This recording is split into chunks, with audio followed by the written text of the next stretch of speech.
لا خالق إلا الله ولا مالك إلا الله ونشهد أن سيدنا وسندنا وحبيبنا وطبيب قلوبنا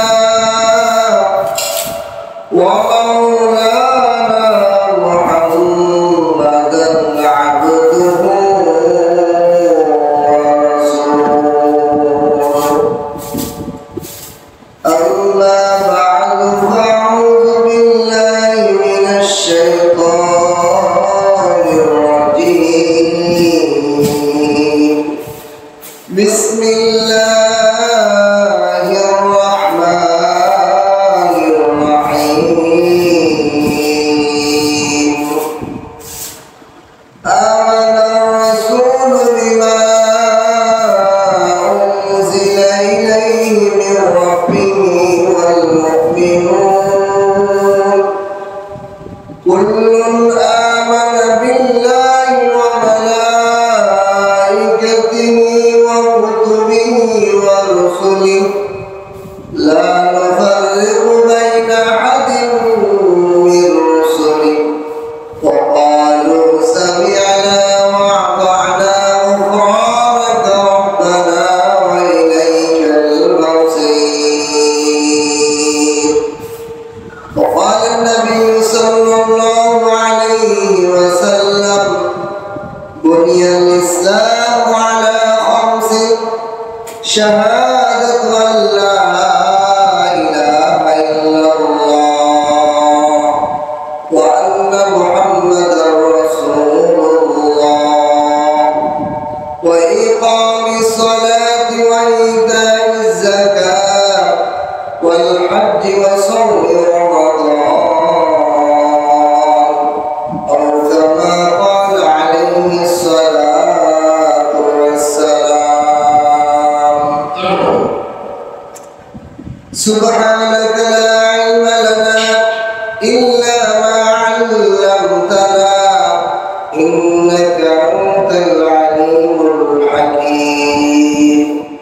ربي زدني علما ربي زدني علما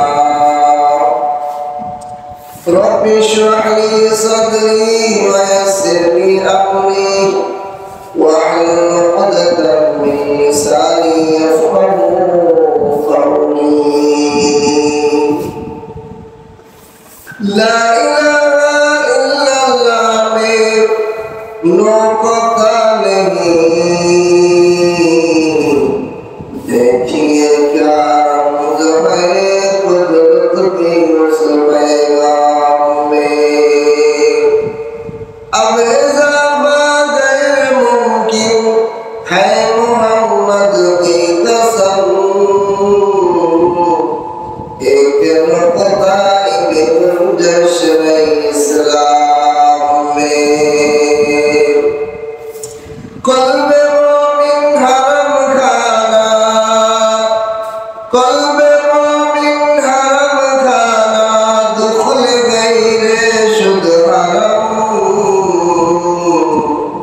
एक ज़नेरा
كشف الدجى بجماله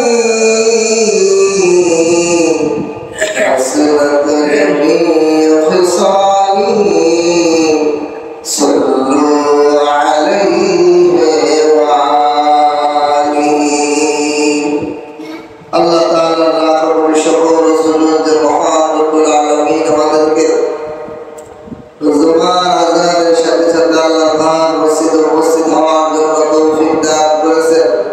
এজন্য কালিমাতু শুকর আদায় করে আলহামদুলিল্লাহ।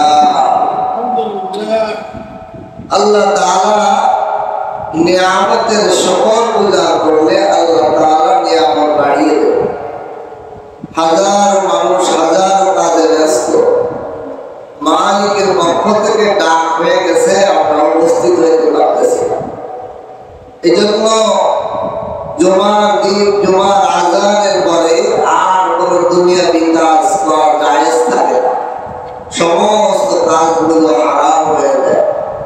এই জন্য জুমার দিন আযানের আগেই জুমার প্রস্তুতি নিয়ে ফেলা, আযান হয়ে যাওয়ার পরে দ্রুত মসজিদে চলে আসা, আর ঘরে বাসা বাড়িতে দোকানপাটে বসে না থাকা, এটা হারাম হয়ে থাকবে। যে কাজগুলো আমরা করতে থাকবো এটা গুনাহ হয়ে থাকবে। এই জন্য আমরা সকলেই মসজিদের দিকে চলে আসা, আল্লাহ তাআলা আমাদের যাদেরকে উপস্থিত হওয়ার তৌফিক দান করেছেন, অন্তরের অন্তঃস্থল থেকে আবার কালিমাতুশ শুকর আদায় করে আলহামদুলিল্লাহ। আমি কোরআনে কারীমের সূরাতুল বাকারার শেষ দুটি আয়াতের এক অংশ তেলাওয়াত করেছি। আল্লাহ তাআলা আমাদেরকে এই জীবন দানের পরে সবচেয়ে বড় একটা নিয়ামত দান করেছেন, ঈমান। ঈমান কি? ঈমান হলো আল্লাহ পাকের উপর সর্বোচ্চ ভালোবাসা, আল্লাহ পাকের হুকুমের কাছে নিজেকে সারেন্ডার ঘোষণা করা। ঈমান আর ইয়াকিন, কোন কোন মুহাদ্দিসে দেখলাম বলছেন দুটোটাই এক। ঈমান মানে হলো কি? আল্লাহর উপর ইয়াকিন, বিশ্বাস। যার যে জিনিসের প্রতি যত বিশ্বাস, তার ওই জিনিসের দ্বারা তত উপকারিত হয়। এই জন্য আল্লাহ পাক আদম আলাইহিস সালামের সৃষ্টির পর থেকে কিয়ামত পর্যন্ত আদমওয়ালা সকলের কাছে নবীদের মাধ্যমে একটা বাণী দাওয়াত পৌঁছিয়েছেন, সেটা হলো লা ইলাহা ইল্লাল্লাহ। লা ইলাহা ইল্লাল্লাহ এটা আমাদের ইসলামের একটি কালিমা, সর্বোত্তম কালিমা। আদম আলাইহিস সালামকেও এই কালিমার দাওয়াত দিয়েছে, নূহ আলাইহিস সালাম এই কালিমার দাওয়াত দিয়েছে, হযরত ইব্রাহিম খলিলুল্লাহ, মুসা কালিমুল্লাহ, ঈসা রূহুল্লাহ, মুহাম্মাদুর রাসূলুল্লাহ, সকল নবী রাসূল এই কালিমার দাওয়াত দিয়েছে। এই কালিমাটা আমাদের বোঝা দরকার। এক কবি বলেন, হামা দুনিয়া ওয়া মা ফিহা সাবাতান, হামা দুনিয়া ওয়া মা ফিহা সাবাতান, ইয়ালফাজ ইবারাতুন হাসান। লা ইলাহা ইল্লাল্লাহ কত দাম!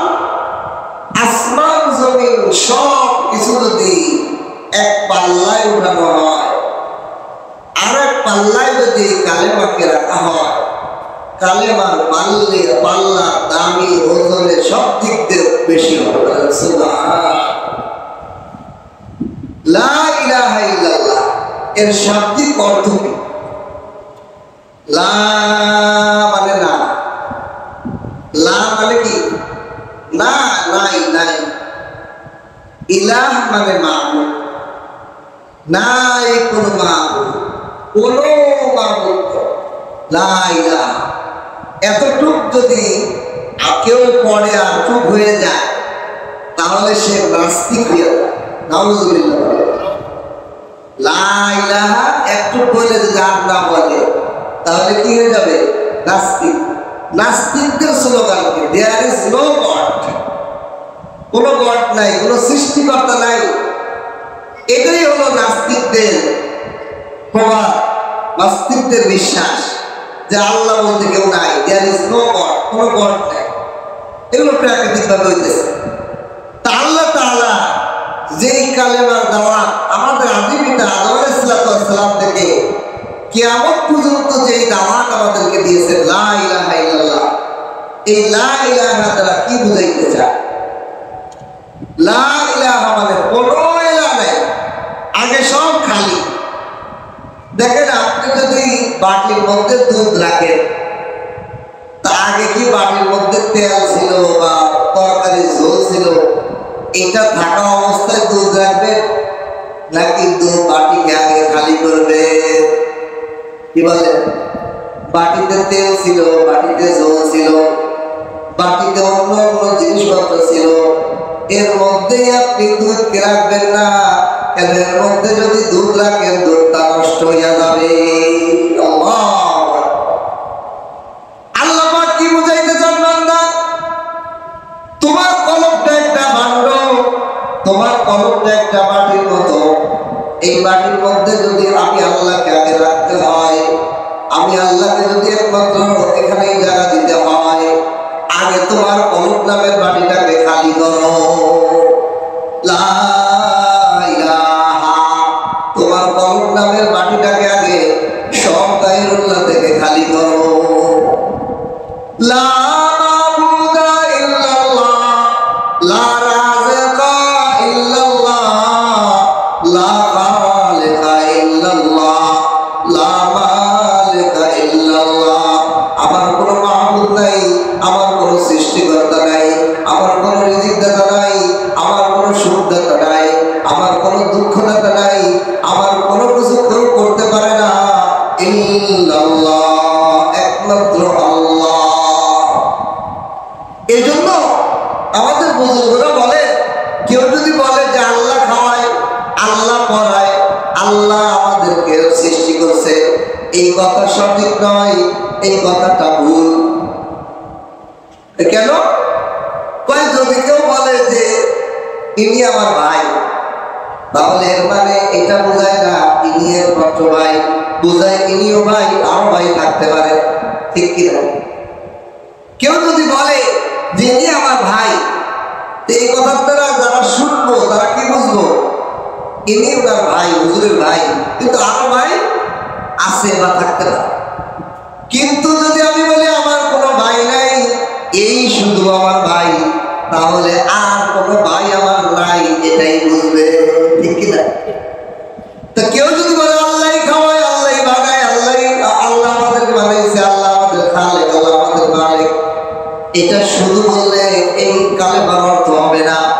কালেমার অর্থ হলো আল্লাহ একমাত্র আমাদের বানানেওয়ালা, আল্লাহ একমাত্র আমাদের খাওয়ানেওয়ালা, আল্লাহ একমাত্র আমাদের মালিক, আল্লাহ আমাদের একমাত্র ইবাদতের উপযুক্ত, শুধুমাত্র আল্লাহ।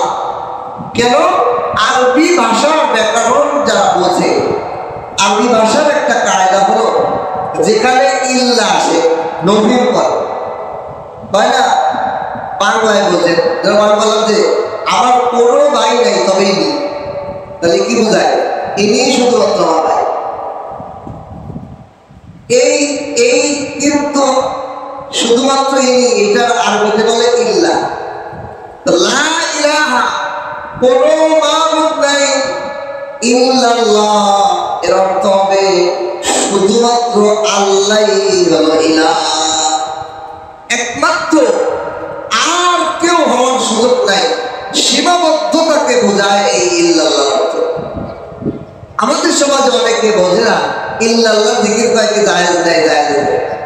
আরে মিয়া, ইল্লাল্লাহ যদি না হইতো তাহলে ওই লা ইলাহা তো নাস্তিকের প্রবাদ দেয়, নাই কোনো মাবুদ, এটা তো নাস্তিকদের প্রবাদ হয়ে যাইতো। ইল্লাল্লাহ বলে বোঝায় শুধুমাত্র আল্লাহই আছে। আর যারা ইল্লাল্লাহ অর্থ করে ছাড়া, তারা বোকার মতো। আরবি ব্যাকরণের শব্দ জ্ঞানী তাদের নাই। ইল্লাল্লাহ মানে আল্লাহ ছাড়া, এই অর্থ জীবনেও হলো না। কারণ আগের বাক্যে আসছে নফি, না বাচক, কোন মাবুদ নাই ইল্লাল্লাহ, আল্লাহ ছাড়া, এরকম না, শুধুমাত্র আল্লাহ, কোন মাবুদ নাই, তবে একমাত্র মাবুদ আছে আল্লাহ, এই অর্থ। এখানে ইল্লা অর্থ ছাড়া নয়, ইল্লা অর্থ একমাত্র একমাত্র আল্লাহ, আল্লাহই হলো ইলাহ। এই জন্য আল্লাহ তাআলা আমাদেরকে আদম আলাইহিস সালাম থেকে নিয়ে সকল উম্মতকে এই কালেমার দাওয়াত দিয়েছেন, কালেমার তালকিন করেছেন। কেন? এই কালেমা হলো ঈমানের সবচেয়ে বড় মেডিসিন। কলবকে শুদ্ধ করার সবচেয়ে বড় মেডিসিন, ওষুধ হলো লা ইলাহা ইল্লাল্লাহর জিকির। লা ইলাহা ইল্লাল্লাহ যে যত করব তার অন্তর থেকে দুনিয়া ভালোবাসা, দুনিয়ার সবকিছু দূর হয়ে যাইব। একমাত্র অন্তর নামের পাত্রের মধ্যে আল্লাহই থাকবে। আমাদের বুজুর্গরা অনেকে পীর মাশায়েখ জিকির আজকালে ভালোবাসে না, বোঝে নাই। কয় পীর মাশায়েখ কি কোরআন হাদিস মানবো, নিজে নিজে আমল করবো?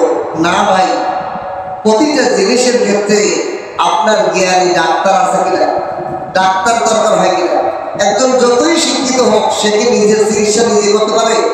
তার একজন মুরব্বী লাগে। যে ডাক্তার হয় সেও আর একজন ডাক্তারের থেকে ডাক্তার হয়, ঠিক কিনা?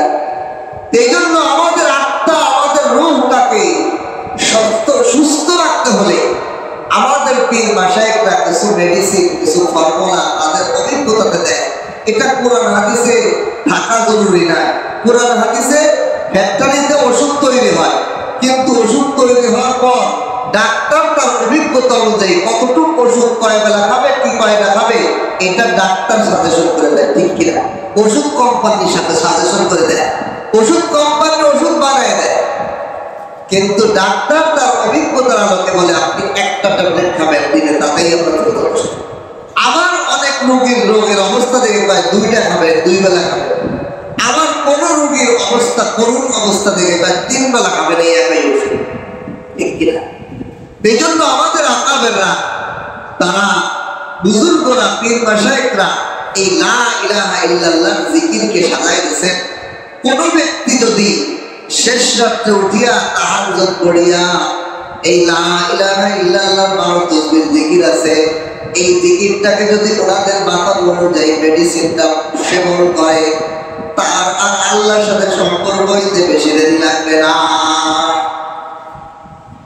আল্লাহর সাথে সম্পর্ক হইয়া যাবে। এই 12 তাসবিহ জিকির আমাদের সমাজে অনেকে আমরা এটা বুঝিও না, জীবনে পড়িও নাই, জানিও না, অথচ এটা আমাদের অন্তরে আল্লাহর মহব্বত তৈরি হওয়া, আমাদের অন্তরটা সুস্থ হওয়া, গুনাহ থেকে বিরত থাকার সবচেয়ে বড় একটা মেডিসিন ছিল এই 12 তাসবিহ। কিরকম এই জিকিরটা? শেষ রাতে উঠে আপনি 2 রাকাত, 4 রাকাত, 6 রাকাত, 8 রাকাত, যে কয় রাকাত আপনার শুদ্ধ হয়, ওই 9 রাকাত পড়িয়া 4 জানু হইয়া বসিয়া আপনি যদি লা ইলাহা ইল্লাল্লাহর জিকির শুরু করেন 200 বার, তাদের থেকে বাপ স্তরের দিক থেকে চেহারাটা উঠাইয়া লা ইলাহা, ডান কাঁধের উপর লা ইলাহা, সব ইলাহ আমি ফেলে দিলাম। সব ইলাহ মানে আমাকে খাওয়ানোওয়ালা কেউ নাই, আমাকে বানানোওয়ালা কেউ নাই, আমাকে সুখ দেওয়ালা কেউ নাই, আমাকে বিপদ দেওয়ালা কেউ নাই, আমাকে বিপদ থেকে উদ্ধারকারী কেউ নাই। লা ইলাহার মধ্যে হাজার অর্থ আছে, হাজার প্রকারের ক্ষমতা, সব আমার ভিতর থেকে বের করে দিলাম। আমার শরীর সুস্থ নয়, আমি কাজ করতে পারবো না, এই সুস্থ দেওয়ালা আমি নয়, কেউ নাই। আমার সুস্থ অসুস্থ দেওয়ালা কেউ নাই, আমাকে শান্তি দেওয়ালা কেউ নাই, অশান্তি দেওয়ালাও কেউ নাই, আমাকে টাকা পয়সা দেওয়ালাও কেউ নাই, আমার থেকে নেওয়ালাও কেউ নাই। সব নাই নাই ফেলে দিলাম। ইল্লাল্লাহ, একমাত্র আল্লাহই সব করতে পারে। এটাকে আমি জানা দিলাম। এই জন্য কালেমার এই জিকিরটাকে বলতে আগে হলো নাই করতে হবে।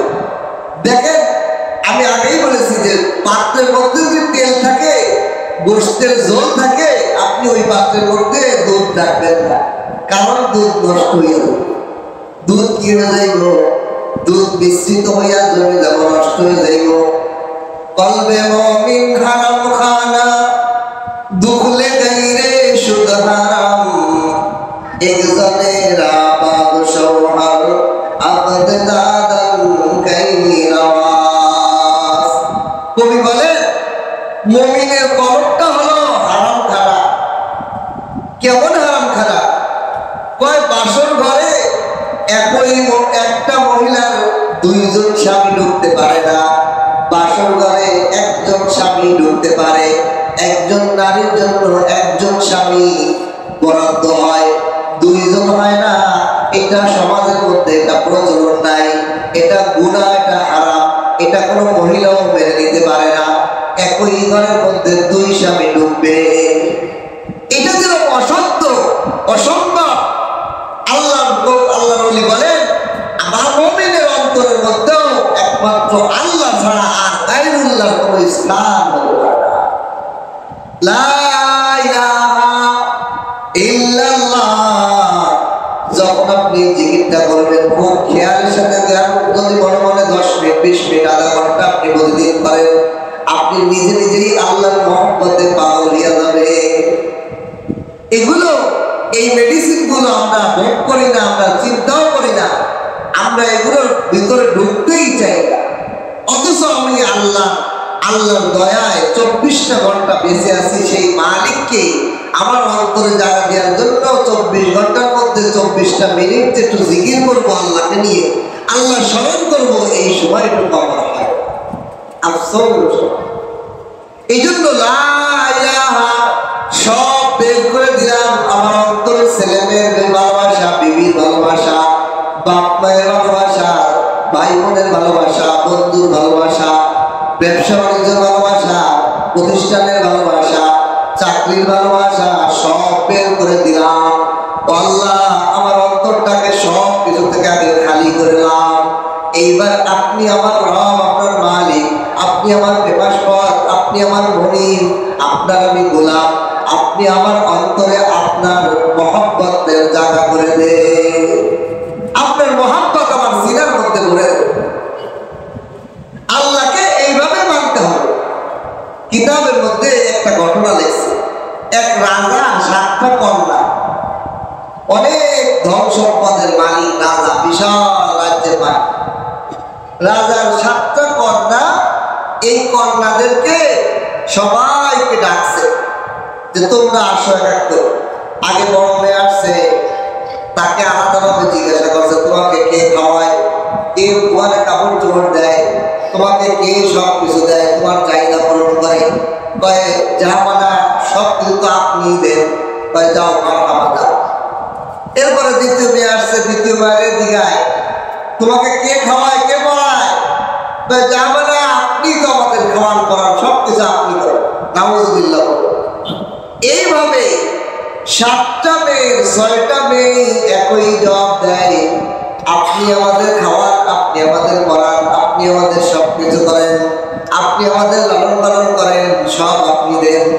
বাচ্চা সবাইকে মারহাবা দিয়েছেন। এরপরে লাস্টে 7ম মেয়ে যখন আসছে, মেয়েকে জিজ্ঞায় তোমাকে কে খাওয়ায়, কে পড়ায়? মেয়ে বলে আল্লাহ খাওয়ায়, আল্লাহ পড়ায়। আমি আপনার বাচ্চাকে জিজ্ঞাই কে খাওয়ায়, আমি যদি বলি, আমাকে যদি বলে যে আপু আপনি খাওয়ান, আমরা খুশি হয়ে যাই।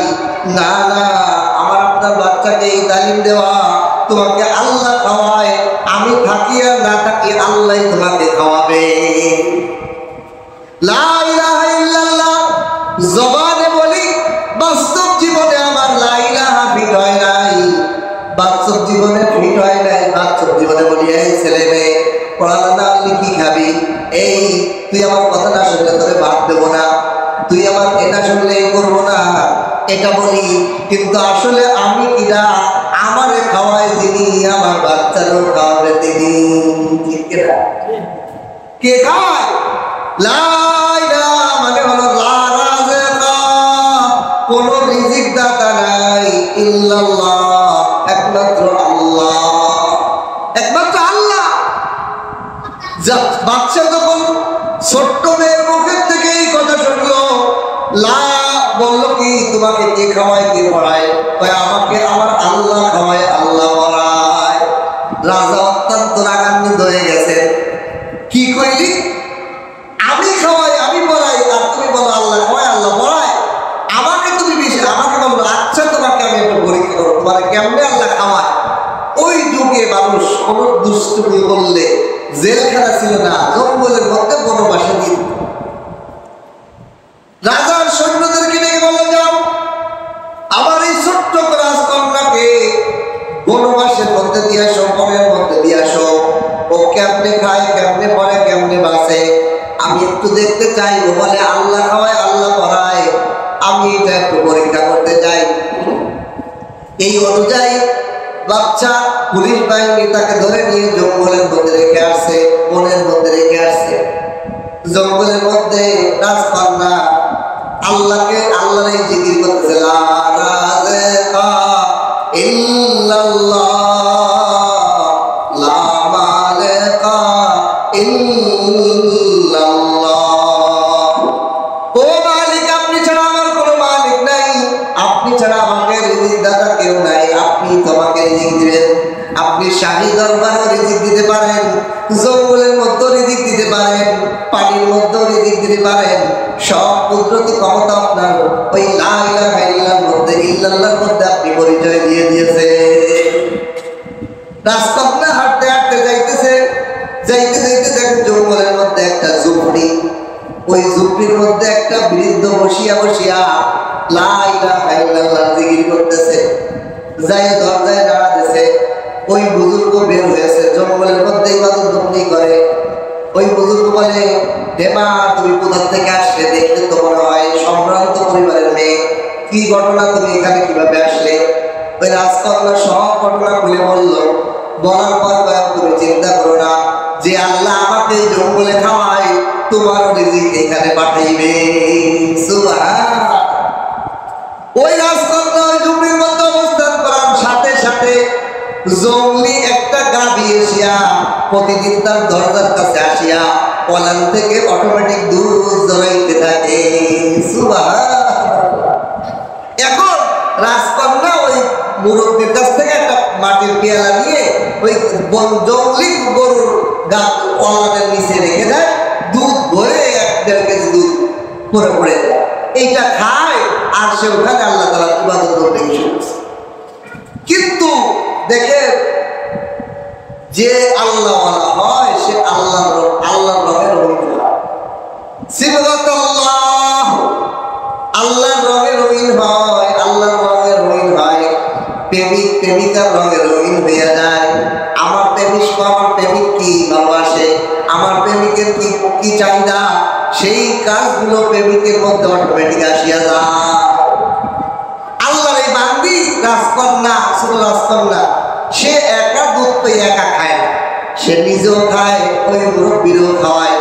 আবার চিন্তা করে রাতের বেলা কত প্রাণী বিভাজিত হয়ে আসতে পারে, ওই পেয়ালার মধ্যে একটু দুধ রেখিয়া ওই ঝুপড়ির দরজার সামনে বাইরে রেখে দেয় খোলা, যাতে কোনো প্রাণী বিভাজিত হইলে সেই দুধটুক খেয়ে নিতে পারে। সুবহানাল্লাহ। এইভাবে যেই রাখে, সকালবেলা উঠে দেখে, ওই চিন্তায় ওই নিয়তে যে রাখে, রাখার কারণে সকালে উঠে দেখে ঠিকই পেয়ালা খালি, দুধ খেয়ে ফেলছে। এইভাবে একদিন যায়, 2 দিন যায়, পেয়ালা দুধ বাইরে রাখে আর সকালবেলা দুধ খালি হয়ে যায়। সে খুশি হয়, শুকরিয়া আদায় করে, আল্লাহর মাহবুব পেয়ে গেছে। কিন্তু ঘটনাক্রমে একদিন 3য় দিন দেখে দুধ তো খালি খালি, কিন্তু দুধের পেয়ালার মধ্যে মতি দ্বারা ভরপুর। সুবহানাল্লাহ।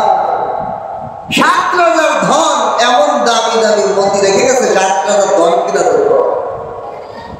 এই মতির বাটি দ্বারা পূর্ণ করা। সকালে উঠে দেখো, ওই মুরব্বী বুজুর্গ করে দেখাইছে যে এই দেখেন এই অবস্থা। আল্লাহ তাআলা তোমার প্রতি খুশি হয়েছে, তুমি আল্লাহর জন্য সব ছাড়ছো, আল্লাহ তোমাকে সব দিয়েছে। রাজকন্যা যদি তার বাবাকে বলতো, বাবা আপনি আমার খাওয়ান, আপনি আমার পড়ান, তাহলে রাজার মহল থেকে তার জন্য বিলাসবহুল খাওয়া, পোশাক, থাকার জায়গা সব বরাদ্দ থাকতো।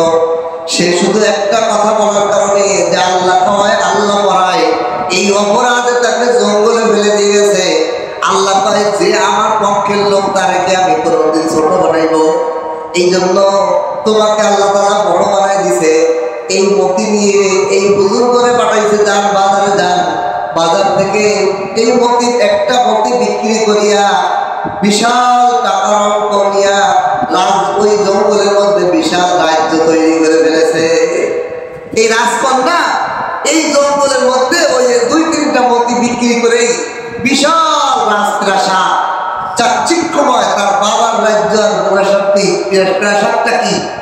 থেকে 70 গুণ বেশি আরো সৌন্দর্য রাজপ্রাসাদ বানিয়ে প্রজা বানিয়েছে, পেয়ালা বানিয়েছে।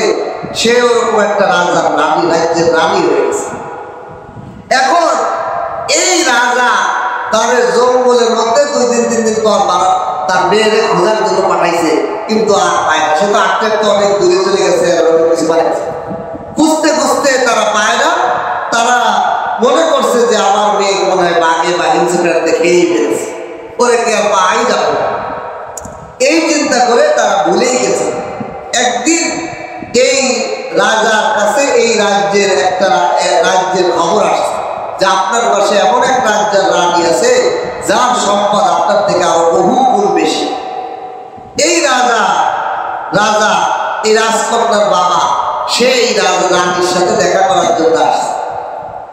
আসার জন্য তখন দূর পাঠাইছে যে আমি আপনার সাথে দেখা করতে চাই, আমাকে একটা সময় দিন, আপনার সাথে আমি একটু মোলাকাত করতে চাই। এই রাজকন্যা যিনি রানী এখন এই রাজ্যে, সে বলছে যে আমার সাথে দেখা করতে হলে আপনার 6টা কন্যাকে সাথে নিয়ে আসতে হবে। কয়টা কন্যাকে? 6টা কন্যাকে সাথে নিয়ে আসে আমার সাথে মোলাকাত করতে হবে। এইভাবে যখন আসতে বলছে, তখন 6টা কন্যাকে নিয়ে রাজা যখন এই রাজ্যে আসছে, রাজার গেটে ওই রাজকন্যা যে এই রাজ্যের রানী, সে তার বাবার যে পোশাক দিয়ে জঙ্গলে ফেলেছিল ওই পোশাক পরে গেটে দাঁড়ায় রয়েছে ফুল নিয়ে।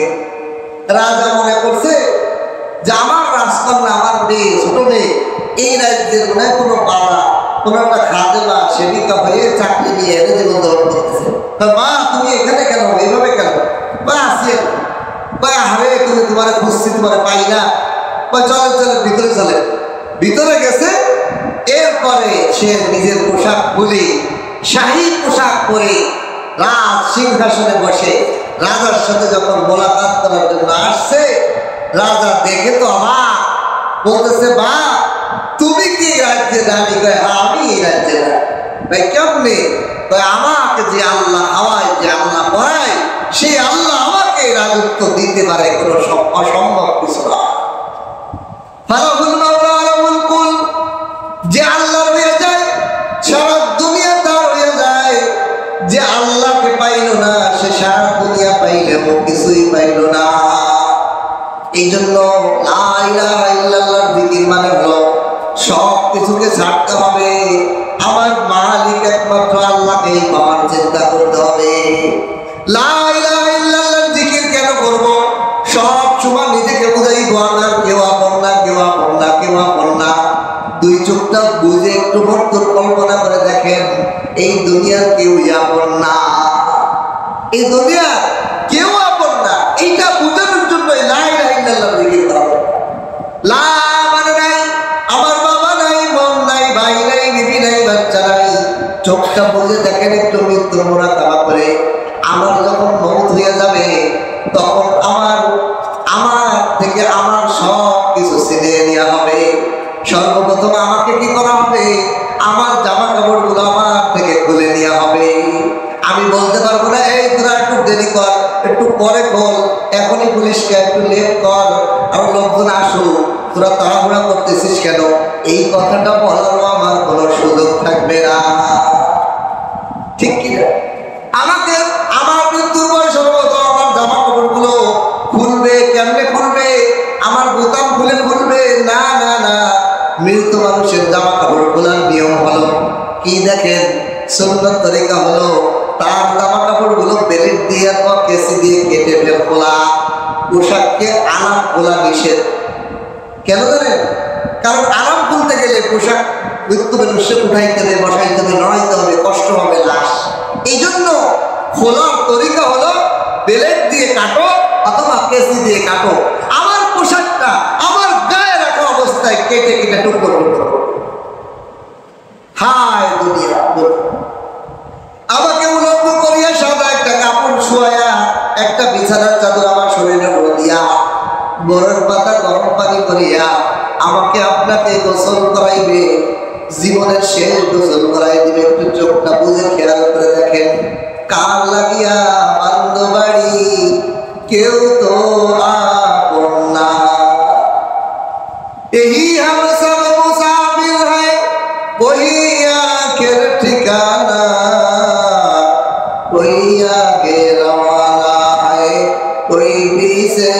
রওয়ানা। লা ইলাহা ইল্লাল্লাহ দ্বারাই তালবিন হয়, তালবিন। আমার দিল থেকে আমার ছেলের মহব্বত গুলো আল্লাহর প্রেমের ক্ষেত্রে বাঁধানো হয়। আমার আল্লাহর সাথে প্রেম হওয়ার মধ্যে যেন আমার বিবি বাঁধানো হয়। আমার আল্লাহর সাথে আল্লাহকে পাওয়ার ক্ষেত্রে যেন আমার মা বাবা বাঁধানো হয়। আমার আল্লাহকে পাওয়ার ক্ষেত্রে যেন আমার ব্যবসা প্রতিষ্ঠান বাঁধানো হয়। আমার আল্লাহকে পাওয়ার ক্ষেত্রে যেন আমার চাকরি বাঁধানো হয়। আমার আল্লাহকে পাওয়ার ক্ষেত্রে যেন আমার কর্মসংস্থান বাঁধানো হয়। এগুলোকে লা লা লা লা লা করে আমার দিল থেকে সব খালি করতে হবে, ইল্লাল্লাহ বসাইতে হবে। এই জন্য চোখ বুঝে একটু খেয়াল করে যদি জিকিরগুলো করা যায়, চোখ দিয়ে অটোমেটিক পানি বের হবে। চোখ আর সহ্য করতে পারবে না, চোখও বলবে হায় কার লাগে দুনিয়াতে। এই জন্য খুব খেয়াল করে দেখেন, গোসল করে যখন আপনাকে কাফন পড়াবে, কাফন পড়ানোর পরেই আপনার থেকে যে জিনিসগুলো আগে সরে যাবে, সর্বপ্রথম আপনার নামটা আপনার থেকে নাই হয়ে যাবে। যেই নামের জন্য কত কিছু, যেই নামের জন্য আমি পোস্টারে আমার নাম দিল না কেন, কেন আমার নাম এখানে লেখলো না কেন, আমাকে কেন আলহাজ লেখলো না, আমাকে কেন সভাপতি লেখলো না, আমাকে কেন সেক্রেটারি লেখলো না, আমাকে কেন সমাজের মেয়র লেখলো না, আমার নামে কেন এমপি লেখলো না, আমার নামে কেন মন্ত্রী লেখলো না। এই নামের জন্য আমরা কত পালন পাড়া। এই নামটা আমার মরার সাথে সাথে আমার থেকে সব ছিনিয়ে নেওয়া হবে। দেখেন মরে গেলে কেউ বলে যে অমক মারা গেছে, বলে অমকের লাশ কই, বলে লাশটা কোথায়, আর নাম বলে না, বলে না আব্দুল্লাহ কই, বলে লাশটা কোথায় রাখছে। জানাজা রেডি হলে কয় জানাজা তাড়াতাড়ি আনো, কবর দিয়ে আসলো কয় লাশটা আগে আনো, লাশটা একটু আগায় আনো। নাম ধরে আর ডাকে না, নাম শেষ। নামের জন্য কত বড়াই, নামের জন্য কত কিছু, সেই নামটাই আমার থেকে শেষ, ঠিক কিনা? হ্যাঁ। এরপরে আমাকে কবরে যখন রাখা হবে, আপনি এবার চিন্তা করে দেখেন, আমার আপনার তো দূরের কথা, আপনার যে বাবা মারা গেছে, দাদা মারা গেছে, এই বাপ দাদার জন্য কার কয়েক বেলা কোরআন পড়ে, কতক্ষণ কোরআন পড়ে। তিন শ্রেণীর মানুষ আমাদের সমাজে আছে, যারা যাদের সাথে উঠা বসা করতেন, তারা কয়ে লোকটা মারা গেল, বয়স পাইব, এরকম করে শেষ। যারা বন্ধু বান্ধব, তারা একদিন দুই দিন, এক সপ্তাহ, 2 সপ্তাহ, 1 বছর, এরপরে যার যার হাসি তামাশা, যার যার কর্মে শেষ হয়ে গেছে। আর পরিবারের লোক, মা বাবা, ভাই বোন, ছেলে মেয়ে, বিয়ে বাচ্চারা একটু বেশি দিন স্মরণ রাখে, কিন্তু স্মরণ রাখলো 1 বছর, 1.5 বছর, এরপরে আর তারা মনে রাখে না। পরবর্তীতে তার কর্মব্যস্ততায় ব্যস্ত। ওই বাবা কবরের মধ্যে কেমন আছে, তার কি উপকার হইবে, এইটা ভাবার কোন সুযোগ সময়ও তার পায় না। লা ইলাহা, আল্লাহ এই জন্য বলে খালি করো, দিল থেকে সব খালি করো। পাঠাইলাম আমি তোমাকে জান্নাত থেকে দুনিয়ায়। ও প্রবাসী ভাইয়েরা, যারা প্রবাসী থাকি, যারা গ্রামগঞ্জ থাকি, এখানে কোনাবাড়ি এসে থাকেন, তারা চিন্তা করে দেখেন, মনটা খালি সবসময় মনে চায় মা বাবার কাছে কেমনে যাব, মনটা ছুটে থাকে কেমনে বাড়ি যাব। মা বাবা বিয়ে বাচ্চা যদি দেশের বাড়ি থাকে, ওইখানের দিকে মনটা ছুটে থাকে, ঠিক কিনা? ভাই ইমানদারের এই দুনিয়াতে আসার পরেও মনটা ছুটে থাকে আল্লাহর দিকে। এই জন্য আল্লাহ বলে খালি করো, এই দিল থেকে, দিলের থেকে সবকিছু খালি করো। তুমি মরে যাওয়ার পর 1 বছর, 2 বছর, 5 বছর পরে তোমার নাম নেওয়ার জন্য, তোমার কবরটা চিনে রাখার জন্য কোনো মানুষ নাই। আপনি আপনার বাবার কবর চিনতে পারেন, দাদার কবর চেনেন, অনেকে চেনেন না। আরো বিষয় হলো দাদার বাপের কবর আমরা অনেকেই চিনি না। আমি তো চিনি না দাদার আব্বা বাবার কবরটা চিনি, কিন্তু দাদার বাবার কবর, এর পূর্বপুরুষের কবর কোথায় আছে এটা আমি জানি। অনেক মানুষ আছে তার দাদার কবরটাও ছেড়ে যাবে। তাহলে আপনি চিন্তা করে দেখেন, আমার আপনার কবরটা কোথায় হবে, আর 5-10 বছর পরে আমার আপনাকে চিনতেওয়ালা, পৃথিবীতে জানতেওয়ালা কেউ নাই। এই যে কোনাবাড়ির মধ্যে আপনারা ব্যবসা বাণিজ্য চাকরি করতেছে, কত মানুষ এই গার্মেন্টসে একই পোস্টে চাকরি করে গেছে, তার নাম কেউ স্মরণ রাখছে যে 100 বছর আগে এই পোস্টে আমার লোক চাকরি করছিল, এটা মনে আছে কারো? এই দোকানদারের মধ্যে আরো 100 বছর আগে এক ছিল, তার নাম কি, তার ঠিকানা কই, তার বাড়ি কই, কেউ বলতে পারেন না। আপনিও চিন্তা করে দেখেন, আপনি যেই দোকানে চাকরি করতেছেন, যেই দোকান প্রতিষ্ঠান আপনি চালাইতেছেন, যেই প্রতিষ্ঠান আপনি করতেছেন, যেখানে চাকরি করতেছেন, যেখানে ব্যবসা করতেছেন, 100 বছর পরে আপনাকেও চেন্নেওয়ালা এই দোকানের মালিকরা এই নামে করে চিনি না। দুনিয়া দুনিয়া দুনিয়া সব নাই, বাকি হলো আল্লাহ। এই জন্য আল্লাহ বলে কুল্লু মান আলাইহা ফান। আল্লাহ সূরা আর-রহমানের মধ্যে বারে বারে ঘোষণা করছেন কুল্লু মান আলাইহা ফান, দুনিয়ার যা দেখো সব ধ্বংসশীল, ইল্লা ওয়াজহুল্লাহ। কুল্লু মান আলাইহা ফায়াফান ওয়া ইয়াবকা ওয়াজহু রাব্বিকা যুল জালালি ওয়াল ইকরাম। একমাত্র তোমার প্রতিপালক আল্লাহ পাকই শুধুমাত্র বাকি থাকবে, আর সব ধ্বংসশীল। এই জন্য লা ইলাহা মানে হলো নাই কোনো মাবুদ। আমার কলব নামের তত্ত্ব থেকে সমস্ত গায়রুল্লাহকে বের করলাম, ইল্লাল্লাহ একমাত্র আল্লাহকে জায়গা দিলাম। এই লা ইলাহা ইল্লাল্লাহ জিকির আমার তালকিন করতে হবে প্রতিদিন। এই জন্য বুজুর্গরা বলেন ঈমান আল্লাহর সাথে প্রেম ভালোবাসা সম্পর্ক যদি কেউ করতে চায়, তাহলে প্রতিদিন শেষ শব্দ উঠিয়া তাহাজ্জুদ করিয়া লা ইলাহা ইল্লাল্লাহ লা ইলাহা ইল্লাল্লাহ মুহাব্বতের ডাক দিতে হবে মালিককে। লা নাই নাই কেউ নাই, কেউ নাই, সব খালি। हर तमन्ना दिल से रुखसत हो गई, अब तो आजा, अब तो खिलवत हो गई। ओ मालिक, दिल থেকে সব খালি করলাম, এই খালি ঘরের মধ্যে আপনি এখন এসে জায়গা নেন। শুধুমাত্র আপনার মহব্বত দ্বারা আমার সিনা ভরপুর থাকবে, এই দিলের মধ্যে যেন আর কিছু না ঢুকতে পারে। শরাবে মোহাব্বত বেলা দে খুদায়া, मोहब्बत की आतिश जला दे खुदाया। इलाही मुझसे मुझको दूर कर, इलाही मुझसे मुझको दूर कर, ताकि देखो मुझ में तुझको एक नजर।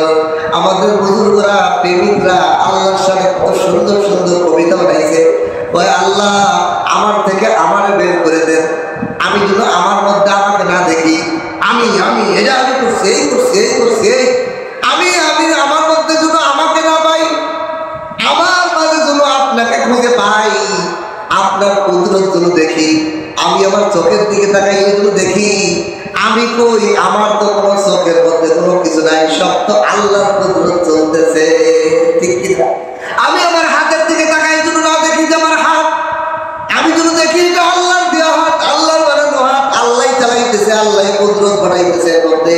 এর মধ্যে যেন আল্লাহকে দেখি। शजर में तेरे रंग वो है, जिधर देखता हो उधर तू है तू है। যেদিকে তাকাবো ওদিকে যেন আল্লাহ কুদরত দেখি, আল্লাহর কৃষ্মা দেখি। সব কিছু মনে আমি নাই, শুধু আল্লাহই আছে। এই জন্য লা ইলাহা ইল্লাল্লাহ জিকির করতে হবে 200 বার শেষ শব্দ। এরপরে এই নাই করতে করতে লা ইলাহা ইল্লাল্লাহ করতে এখন শুধুমাত্র আল্লাহই আছে। লা 200 বার করার পরে এখন শুধুমাত্র ইল্লাল্লাহ একমাত্র আল্লাহই আছে, এই কথাটা 400 বার বলা লাগবে। ইল্লাল্লাহ ইল্লাল্লাহ ইল্লাল্লাহ ইল্লাল্লাহ, একমাত্র আল্লাহই আমার কলবে আছে, আমার মনের মগজে সব জায়গায় শুধু আল্লাহই আছে, এই কথা যুক্ত হইল। এরপরে এখন ইল্লাল্লাহ লা ইলাহা ইল্লাল্লাহ পুরোটা বাক্য আমি বলছি প্রথমে। এখান থেকে লা ইলাহা বাদ দিছি, যেটা নফি সেটা বাদ দিছি, ইসবাত শুধু ইল্লাল্লাহ ইল্লাল্লাহ, একমাত্র আল্লাহ। এখন একমাত্র আল্লাহ বলতে বলতে এখন এই একমাত্র শব্দের বিপরীতে আরেকটা আল্লাহ শব্দ লাগাইয়া আল্লাহ আল্লাহ আল্লাহ আল্লাহ, এটা 600 বার বলতে হয়। এই হলো 1200 বার। এরপরে লাস্টে আল্লাহ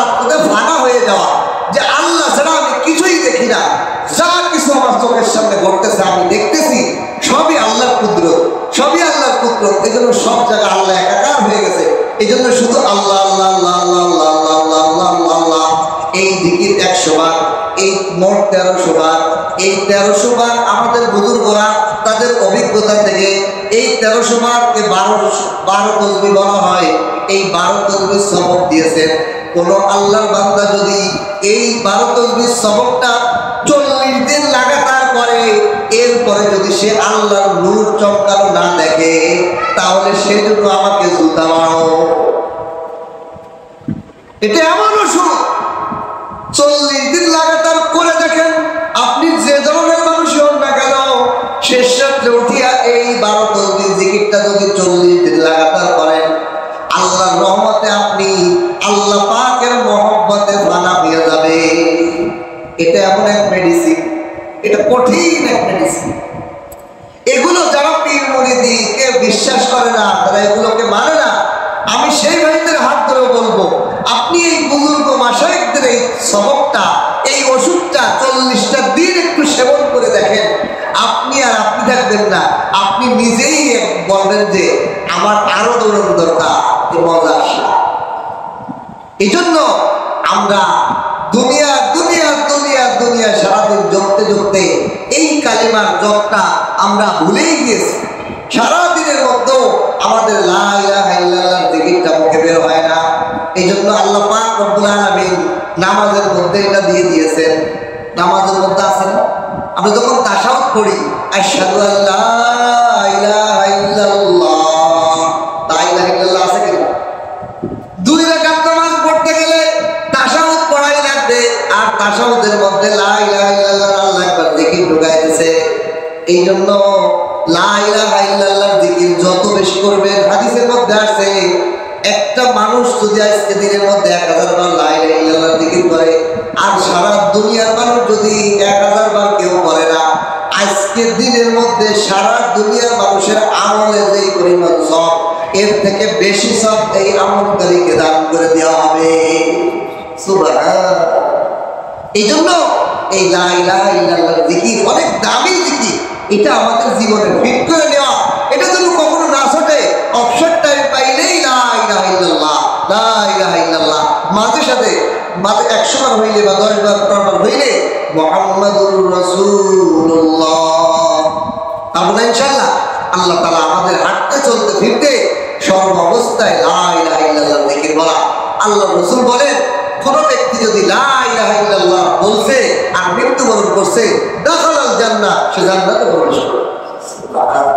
আর আপনি যদি তালকিন করতে থাকেন তাহলে না মরার সময় কালেমা বের হবে, ঠিক কিনা?